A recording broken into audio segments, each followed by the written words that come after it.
Часа колко е? 5 минутки закъснях. 5 минути. А кой беше оня с черния Мерцедес? Киро, по-тихо, ще събудиш малкия. Бего, тук ти казах на тебе, па. Никой?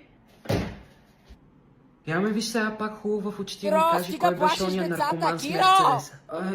Никой? Ръцете да ти сахнат, Киро! Ръцете! Говори ми ти казахме, ще ти откарам да си изсереш червата! Стига, годишна Киро, пикла, ще ти ступа стига! капачките! Леле, Киро, стига, бе! Всички съседи чуха за срам, станахме, стига! Ще му уморите вие. На работа Добре, вкъщи, стига на си работа нервираш, вкъщи, ще на взимаш работа вкъщи, кръвно. на работа вкъщи! Леле, за какво? Киро, кръвта Накрая ще влезе вдигнеш. в гроба, ти ще си намериш друг мъж, тая ще стане курва!